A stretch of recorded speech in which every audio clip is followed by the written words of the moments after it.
Coluna do Globo listou 10 palavras que todo mundo deve deixar de usar em 2020.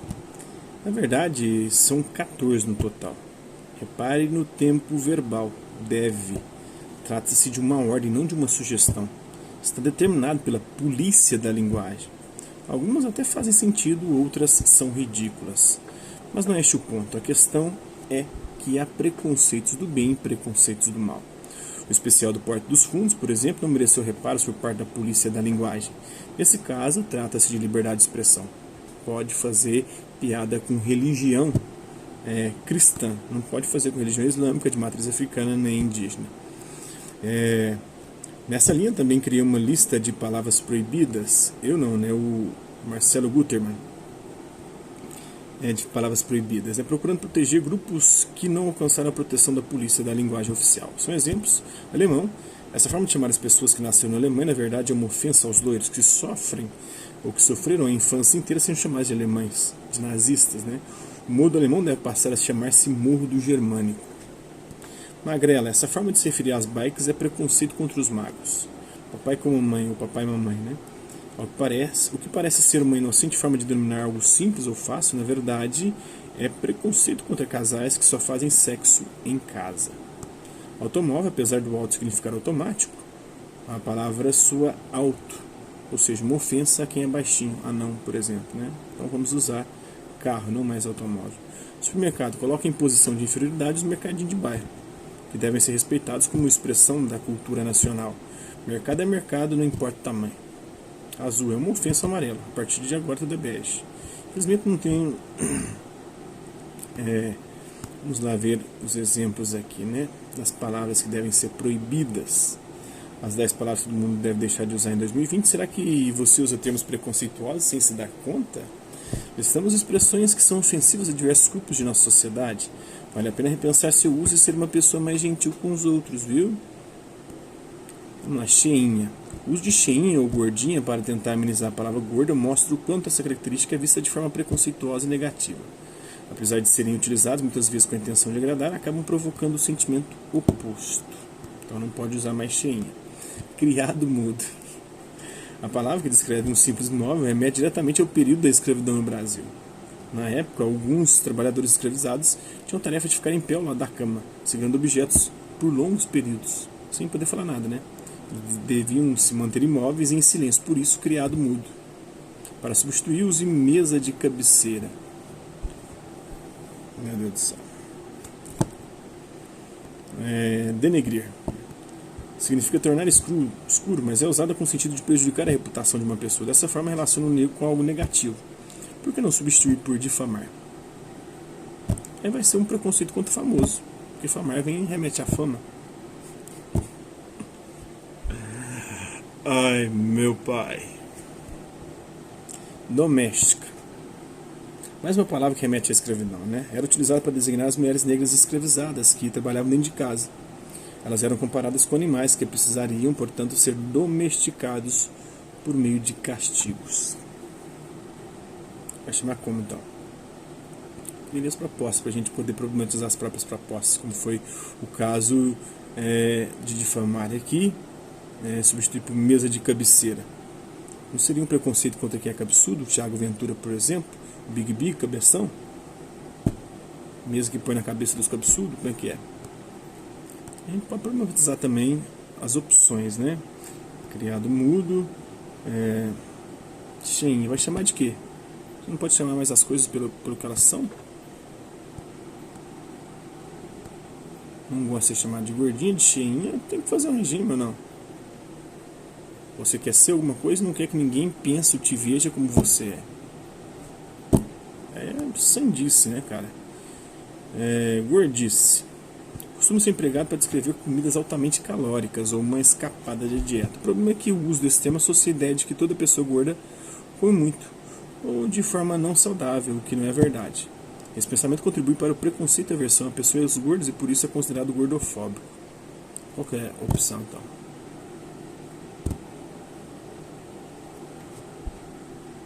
Gordice vai ser o quê? Escapada da dieta. Isso é preconceito contra quem faz dieta, então. Homossexualismo. O sufixo ismo pode ser usado para indicar doenças. Pode ser usado. Cara, o sufixo ismo é usado para tanta coisa. Isso aqui é uma das maiores burrice etimológicas que eu já vi na minha vida. Assim como ideologias, os sistemas políticos, entre outros fenômenos. Até 90, o homossexualismo era considerado uma patologia mental e estava na lista internacional de doenças da Organização Mundial da Saúde. Para desassociar o conceito da opressão contra pessoas gays, passou a ser utilizado o termo homossexualidade, não mais homossexualismo, porque o sufixo ismo é doença, é quem inventou que ismo está relacionado à doença.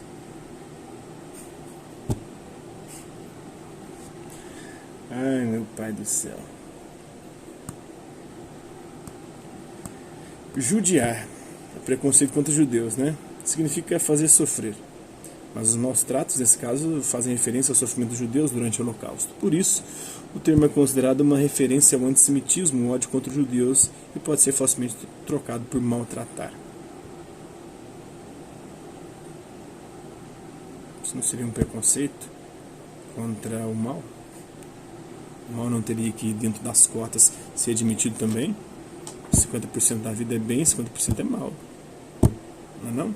O Schopenhauer dizia que, na verdade, a maior parte da vida é mal. Então, o bem é minoria. As minorias... Aí depende, né? Porque nem sempre minoria é minoria, nem sempre maioria é maioria, porque é uma bagunça total. Mulata. É usada para descrever uma pessoa descendente de brancos e negros. Mas você sabia que sua origem remete à mula? O animal nascido do cruzamento do cavalo com a jumenta ou da égua com o jumento? Por isso carrega um sentido pejorativo e deve ser evitada. O seu cabelo não nega mulata, porque é mulata. Neguinho. Conjugada no diminutivo, a palavra ganha um tom de diminuição e desvalorização. Algo que é carinhoso. O inho diminutivo, né? Amorzinho. Cara, então não posso falar amorzinho porque eu estou diminuindo, estou desvalorizando.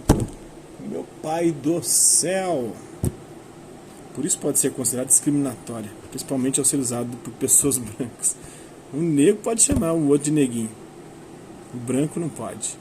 Está discriminando aí. Meu pai. Traveco.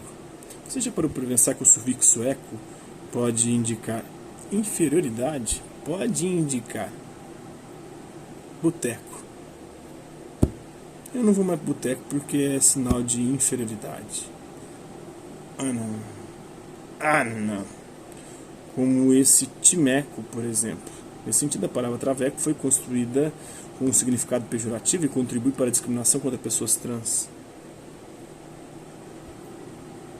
Basta usar travesti. Cara, nem travesti eles gostam, é trans. Eles querem trans agora, nem travesti não pode. A polícia da linguagem, velho. Retardado, doente mental, mongoloide não pode ser usado mais. Ah, não. Não poder nem xingar mais os outros. Essas palavras são usadas para denominar uma pessoa com algum tipo de deficiência mental. Hoje nós chamamos assim quem não tem doença mental. Porque quem tem doença mental, a gente diz portador de necessidade especial. Mas essas outras pessoas que a gente não gosta, que a gente quer xingar, então não pode xingar mais de filho da puta, não pode xingar mais de nada. Cara, que mundo é esse? Onde as palavras são criminalizadas e os crimes são... Como é que eu posso dizer? Os crimes são condescendidos, né? Com os direitos humanos aí você pode praticar crime que você tem... As palavras são usadas para denominar uma pessoa com um tipo de deficiência mental, mas em alguns casos também são empregadas com a intenção de dizer que alguém não é inteligente. Em ambas as situações, elas são consideradas pejorativas e reforçam a discriminação de pessoas com deficiência. Não reforça porra nenhuma, velho. Pelo contrário. Eu chamo retardado, doente mental e mongoloide de pessoas com quem eu tenho um certo desafeto. Já as pessoas com as quais eu convivo que têm algum tipo de necessidade especial relacionado a questões mentais, né? Eu não me refiro a elas assim. Pelo contrário, chamo-as pelo nome, as trato muito bem, com muito carinho. Inclusive meu ex-cunhado, né? Que é o irmão da minha ex-mulher, minha ex-esposa, a mãe dos meus filhos, Cara, eu tinha uma relação completamente saudável com ele, brincava muito com ele e nunca chamava ele de retardado, doente mental, mongoloide, nunca o tratava assim. Eu trato assim pessoas que eu não gosto. E eu não posso mais xingar? Cara, é uma boa história da civilização. Freud falava que isso aí cria um monte de gente neurótica, louca, psicopata, mano. Cria um monte de doença, isso vai tudo pra Deep Web.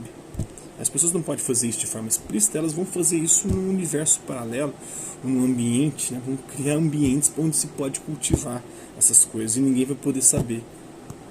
Lista negra, mercado negro. As expressões associam o adjetivo negro a uma ideia negativa. Quando uma pessoa está na lista negra, significa que terá algum tipo de privação. É a lista de pessoas que fizeram algo errado ou prejudicial. Já mercado negro é sinônimo de ilegal, proibido, perigoso. Que tal repensar o seu uso? Não pode usar também humor negro. Porque, ou não pode ter preconceito contra o humor negro. Porque isso seria racismo, né? Beleza? Concordo? Inveja branca. A cor branca, a inveja branca é boa, né? Por outro lado, até dentro das religiões de matriz africana, o branco é visto como bom.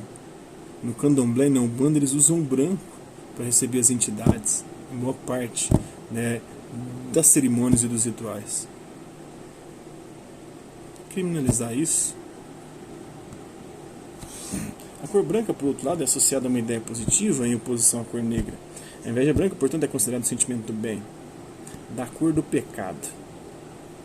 Expressão usada para se referir a uma pessoa de pele negra ou bronzeada, na maioria dos casos mulheres. Apesar de empregada em um tom elogioso, naturaliza a ideia de hipersexualização e objetificação da população negra. Ai, meu pai. Aquilo que o pecado é bom é gostoso, velho. Se não fosse, ninguém fazia. Então é isso aí, espero que vocês tenham gostado do vídeo. Hasta la vista, babies, até a próxima.